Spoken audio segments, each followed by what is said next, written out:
Okay, good. Hi, I'm happy to be here today with you to talk about the partnership between Texas Metro News and the Dallas Morning News. This started a little more than a year ago when we were launching an initiative called DMN Local to cover areas in our community that had been traditionally underserved. And one of those areas is Southern Dallas and Oak Cliff.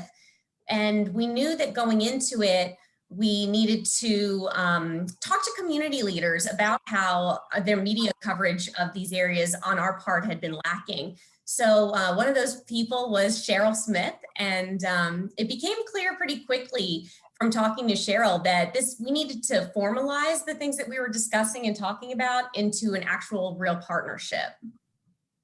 And what a wonderful opportunity because uh, it says something about the leadership of the Dallas Morning News because communities felt like you didn't care. You weren't concerned. And what I saw was concern from the top, from the very top, about how could we do journalism better? How could we better serve our communities? And so I was all in. I thought it was really exciting. I think it's groundbreaking. And I think it's could be a model for other industries and for journalism as a whole. We're talking about good journalism, good community service, providing news information. And so it's a it's something worth exploring, I think, in all markets. Right. And for us, that collaboration has meant collaboration over competition. So we've learned how to have a mutual respect and trust for each other. That's been really important throughout the partnership, and knowing, that we are here working together for the benefit of the Dallas community and our readers. Yeah, that's it, putting journalism first. That is putting journalism first and realizing we can't do everything, but times are changing. We have to pivot. We're living a time we've never lived before, and there are so many stories and so many angles. And knowing that we have a team, that we have a collaboration, that we can't do it all, but together we can do more instead of leaving it on the table saying, oh, well, it doesn't get covered because I can't cover it. We're into a relationship. And this is about coverage, news and information, sourcing. We share sources and opening up an opportunity for um, experts that may not have gotten a voice or had their voice heard before on both sides.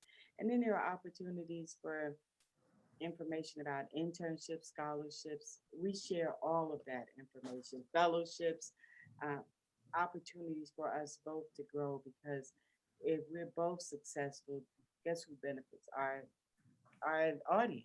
That's who we want to benefit. And our employees, we participate in training, and that is really important because um, we could all learn from one another.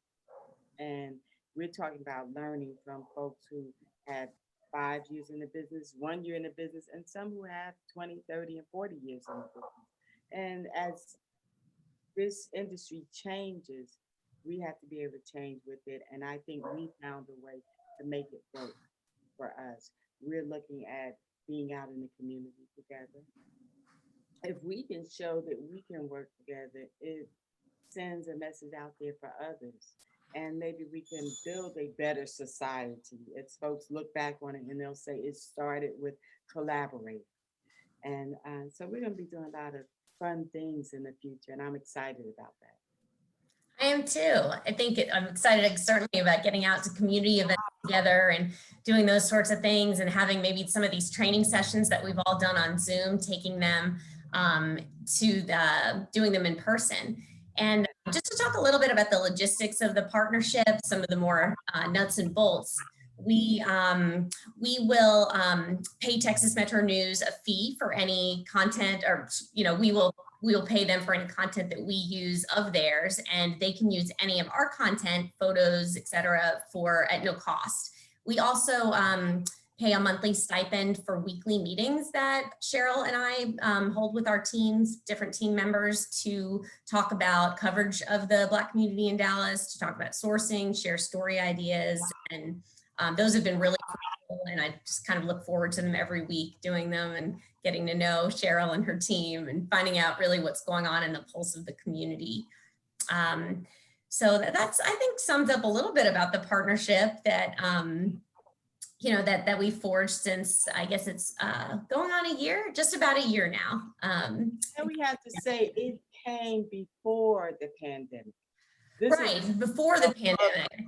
Right, we initially reached out, I think in February, early March, and then things shut down for a little bit, and then we started just doing everything totally virtual, and maybe in April.